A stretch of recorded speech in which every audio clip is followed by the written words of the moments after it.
ओम शांति। बाबा के महावाक्य सुनते हैं।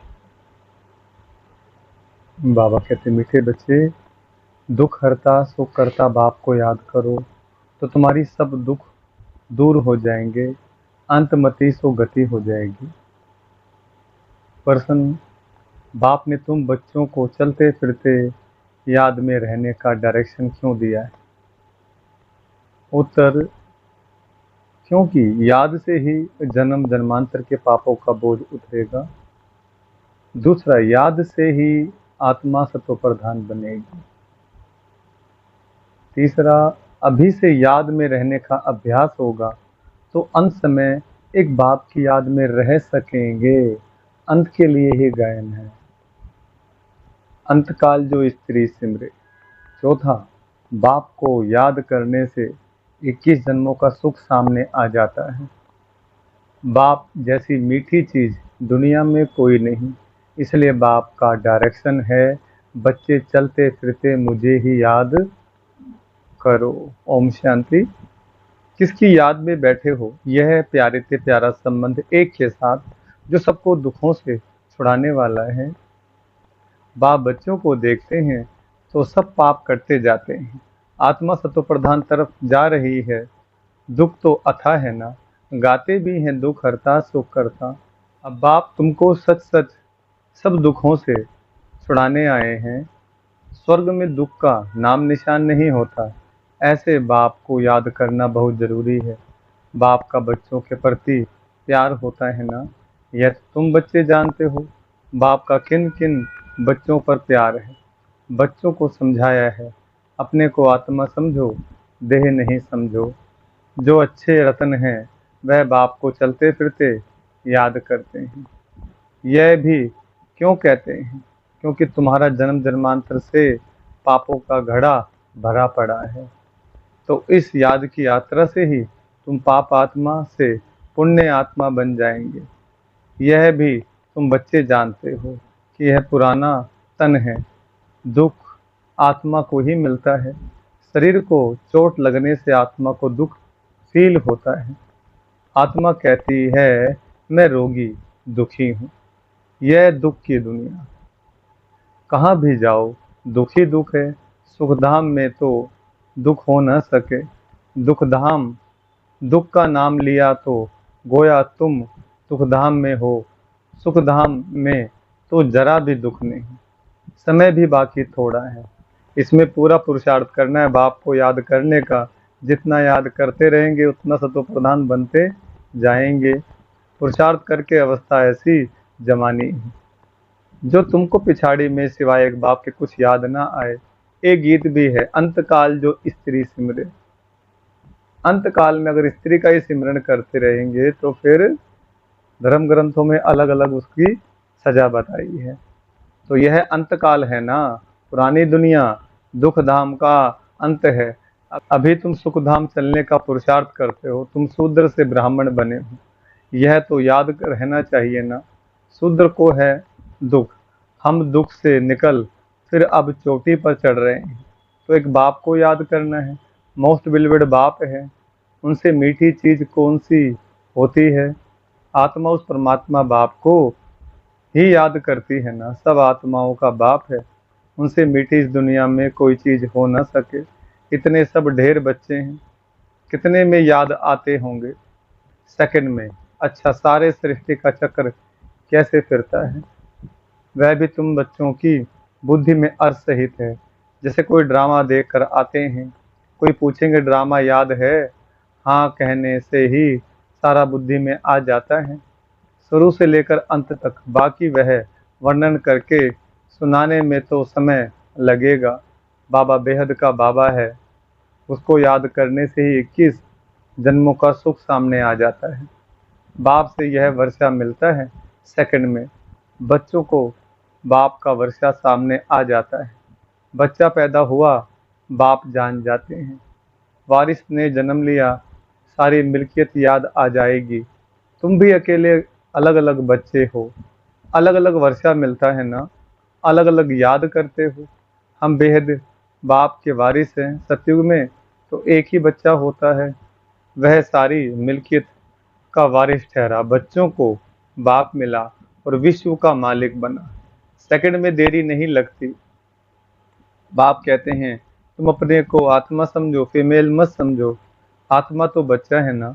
बाबा कहते हैं हमें सब बच्चे याद पड़ते हैं, आत्माएं सब भाई भाई हैं। जो भी सब धर्म वाले आते हैं वह कहते सब धर्म वाले भाई भाई हैं, परंतु समझते नहीं। अभी तुम समझते हो कि हम बाबा के मोस्ट बिलीवेड बच्चे हैं। बाप से पूरा बेहद का वर्षा जरूर मिलेगा, कैसे लेंगे?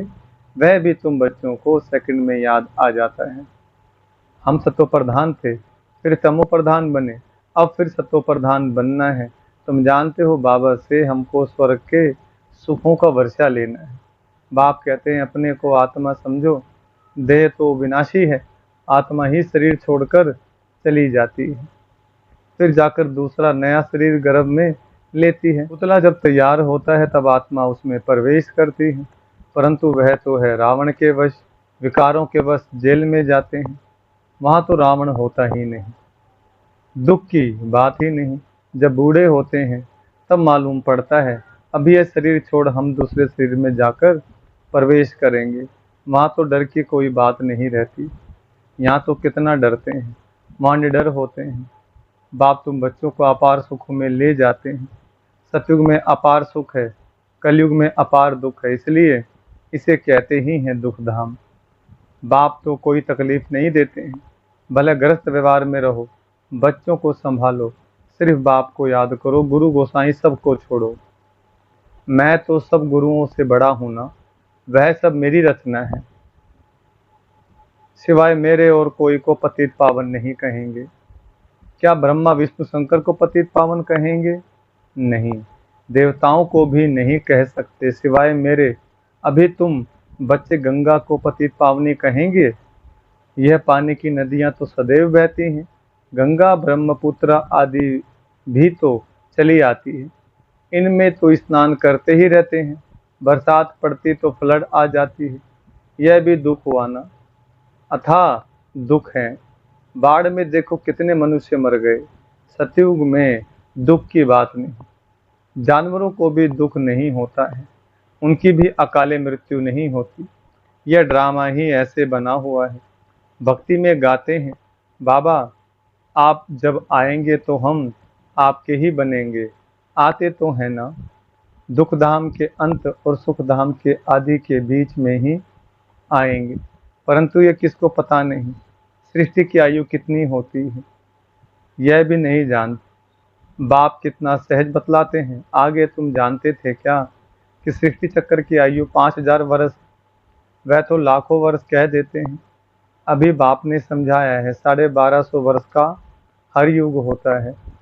स्वास्थ्य का में पूरे 4 भाग होते दिखाते हैं, जरा भी फर्क नहीं होता। विवेक भी कहता है एक्यूरेट हिसाब होना चाहिए। पूरी में भी चावल का हांडा चढ़ाते हैं तो पूरे 4 हिस्से आप ही हो जाते हैं, ऐसी युक्ति बनाई हुई है। वहाँ चावल बहुत खाते हैं, जगन्नाथ कहो व श्रीनाथ कहो, बात एक ही है, दोनों ही काले दिखाते हैं। श्रीनाथ के मंदिर में घी के भंडार होते हैं, सब घी की तली हुई अच्छी अच्छी चीज़ें मिलती हैं। बाहर में दुकान लग जाते हैं, कितना भोग लगता होगा, सब यात्री जाकर दुकानदारों से लेते हैं। जगन्नाथ में फिर चावल ही चावल होते हैं, वह जगन्नाथ वह श्रीनाथ। सुखधाम और दुखधाम को दिखाते हैं। श्रीनाथ सुखधाम का था, वह दुखधाम का। काले तो इस समय बन गए हैं, कामचिता पर चढ़कर जगन्नाथ को सिर्फ चावल का भोग लगाते हैं। इनको गरीब उनको साहूकार दिखाते हैं। ज्ञान का सागर एक बाप ही है, भक्ति को कहा जाता है अज्ञान। उनसे कुछ मिलता नहीं, वहाँ सिर्फ गुरु लोगों की आमदनी बहुत होती। होशियार होगा, उनसे कोई सीखेगा तो वह कहेंगे ये हमारा गुरु है, उसने हमको ये सिखाया है। वह सब जिस्मानी है, जन्म लेने वाले। अभी तुम्हारे साथ कौन है? विचित्र बाप। वह कहते ये मेरा शरीर नहीं है, ये तुम्हारे इस दादा का शरीर है, ब्रह्मा बाबा का। दादा माना बड़ा भाई, जिसने पूरे 84 जन्म लिए हैं। इनके बहुत जन्मों के अंत में मैं इसमें प्रवेश होता हूँ, तुमको सुखधाम ले जाने। इसको गौमुख भी कह देते हैं। गौमुख पर कितना दूर दूर से आते हैं। यहाँ भी गौमुख है। पहाड़ से पानी तो जरूर आएगा। कुएं में भी रोज रोज पानी पहाड़ से आता है, वह कभी बंद नहीं होता, पानी आता ही रहता है। कहाँ से भी नाला निकला तो उनको गंगा जल कह देंगे। वहां जाकर स्नान करते हैं, गंगा जल समझते हैं, लेकिन पतित से पावन इस पानी से थोड़े ही बनेंगे। बाप कहते पतित पावन मैं हूँ। हे आत्माएं मामेकम याद करो, देह सहित देह के सभी संबंध छोड़ अपने को आत्मा समझकर मुझे याद करो, तो तुम्हारे जन्म जन्मांतर के पाप भस्म हो जाएं। बाप तुमको जन्म जन्मांतर के पापों से छुड़ाते हैं। इस समय तो दुनिया में सभी पाप करते रहते हैं, कर्म भोग है ना। अगले जन्म में पाप किया है, 63 जन्म का हिसाब किताब है। थोड़ी थोड़ी कला कम होती जाती है, जय चंद्रमा की कलाएं कम होती हैं ना। यह फिर है बेहद का दिन रात। अभी सारी दुनिया पर, उसमें भी खास भारत पर राहु की दशा बैठी हुई है। राहु का ग्रहण लगा हुआ है। अभी तुम बच्चे श्याम से सुंदर बन रहे हो, इसलिए श्री कृष्ण को भी श्याम सुंदर कहते हैं। सचमुच काला बना देते हैं। कामचिता पर चढ़े हैं तो निशानी दिखा दी है, परंतु मनुष्यों की कुछ बुद्धि चलती नहीं, एक सांवरा दूसरा गोरा कर देते हैं। अभी तुम गोरा बनने का पुरुषार्थ कर रहे हो, सतो प्रधान बनने का पुरुषार्थ करेंगे तब तो बनेंगे ना, इसमें तकलीफ की बात नहीं। यह ज्ञान अभी तुम सुनते हो, फिर प्रायलोप हो जाता है। भले गीता पढ़कर सुनाएंगे, परंतु यह ज्ञान तो सुना ना सकें। वह हुआ भक्ति मार्ग के लिए पुस्तक। भक्ति मार्ग के लिए ढेर सामग्री है, ढेर शास्त्र हैं। कोई क्या पढ़ते, कोई क्या करते। राम के मंदिर में भी जाते, राम को भी काला कर दिया है। विचार करना चाहिए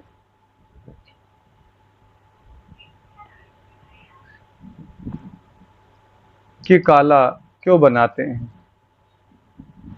काली कलकत्ते वाली भी है, माँ माँ कहे हैरान होते हैं। सबसे काली वह है और बहुत भयानक दिखाते हैं। उनको फिर माता कहते, तुम्हारे यह ज्ञान बाण ज्ञान कटारी आदि हैं, तो उन्होंने फिर हथियार दे दिए हैं। है वास्तव में काली पर पहले मनुष्यों की बलि चढ़ाते थे, अभी गवर्नमेंट ने बंद कर दिया है। आगे सिंध में देवी का मंदिर नहीं था। जब बॉम्ब फटा तो एक ब्राह्मण बोला, काली ने हमें आवाज दिया है, हमारा मंदिर है नहीं, जल्दी बनाओ, नहीं तो और भी बम फटेंगे। बस ढेर पैसे इकट्ठे हो गए, मंदिर बन गया। अभी देखो ढेर मंदिर हैं, कितनी जगह फटते हैं। बाप तुमको इन सब बातों से छुड़ाने के लिए समझाते हैं, किसकी गलानी नहीं करते हैं। बाप ड्रामा समझाते हैं, यह सृष्टि चक्र कैसे बना हुआ है। जो कुछ तुमने देखा वह फिर होगा, जो चीज नहीं है वह बनती है। तुम समझ गए हो, हमारा राज्य था वह हमने गंवाया है। अब फिर बाप कहते हैं बच्चे नर से नारायण बनना है तो पुरुषार्थ करो। भक्ति मार्ग में तुम बहुत कथाएं सुनते आए हो, अमर कथा सुनी, फिर कोई अमर बने, किसको ज्ञान का तीसरा नेत्र मिला, यह बाप बैठकर समझाते हैं। इन आँखों से कुछ भी इविल ना देखो, सिविल आँखों से देखो, क्रिमिनल से नहीं। इस पुरानी दुनिया को ना देखो, यह तो खल्लास हो जानी है। बाप कहते हैं मीठे मीठे बच्चों, हम तुमको राज्य देकर जाते हैं 21 जन्म के लिए, वहां और कोई का राज्य होता नहीं, दुख का नाम नहीं, तुम बड़े सुखी और धनवान होते हो। यहाँ तो मनुष्य कितना भूख मरते रहते हैं, वहां तो सारे विश्व में तुम राज्य करते हो। कितनी थोड़ी जमीन हो चाहिए, छोटा बगीचा फिर वृद्धि होते होते कलयुग अंत तक कितना बड़ा हो जाता है, और 5 विकारों की प्रवेशता के कारण वह कांटों का जंगल बन जाता है। बाप कहते हैं काम महाशत्रु है, इनसे तुम आदि मध्य अंत दुख पाते हो। ज्ञान और भक्ति को भी अब तुमने समझा है, विनाश सामने खड़ा है, इसलिए अब जल्दी जल्दी पुरुषार्थ करना है, नहीं तो पाप भस्म नहीं होंगे। बाप की याद से ही पाप कटेंगे। पतित पावन एक ही बाप है। कल्प पहले जिन्होंने पुरुषार्थ किया है वह करके ही दिखाएं। ठंडे मत बनो, सिवाय एक बाप के और कोई को याद ना करो। सब दुख देने वाले हैं, जो सदा सुख देने वाला है उनको याद रखो। इसमें गफलत नहीं करनी है, याद नहीं करेंगे तो पावन कैसे बनेंगे, और सतयुग में कौन जाएंगे, पावन ही तो जाएंगे। अच्छा, मीठे मीठे सिकलदे बच्चों प्रति माता पिता बाप दादा का याद प्यार और गुड मॉर्निंग। रूहानी बाप की रूहानी बच्चों को नमस्ते। हम रूहानी बच्चों की रूहानी बाप दादा को नमस्ते नमस्ते, गुड मॉर्निंग। बाबा का बहुत बहुत शुक्रिया। धारणा के लिए मुख्य सार है। पहला पॉइंट, इन आंखों से एविल बुरा नहीं देखना है। बाप ने जो ज्ञान का तीसरा नेत्र दिया है उस सिविल नेत्र से ही देखना है। सतो प्रधान बनने का पूरा पुरुषार्थ करना है। दूसरा, गृहस्थ व्यवहार को संभालते हुए प्यारी चीज बाप को याद करना है। अवस्था ऐसी जमानी है जो अंत काल में एक बाप के सिवाय दूसरा कुछ भी याद ना आए। वरदान, अपनी श्रेष्ठ वृत्ति द्वारा विश्व का वातावरण परिवर्तन करने वाले आधार मूर्त भव। वरदान का विस्तार, आप बच्चे सिर्फ अपने जीवन के लिए आधार नहीं हो, लेकिन विश्व की सर्वात्माओं के आधार मूर्त हो। आपकी श्रेष्ठ वृत्ति से विश्व का वातावरण परिवर्तन हो रहा है। आपकी पवित्र दृष्टि से विश्व की आत्माएं और प्रकृति दोनों पवित्र बन रही हैं। दृष्टि से सृष्टि बदल रही है। आपके श्रेष्ठ कर्मों से श्रेष्ठाचारी दुनिया बन रही है। अभी जब आप इतनी बड़ी जिम्मेवारी के ताजधारी बनते हो तब भविष्य में ताज तक मिलता है। स्लोगन, सर्वशक्तिमान बाप को अपना साथी बना लो तो कोई भी विघ्न आपको रोक नहीं सकता। अच्छा, ओम शांति।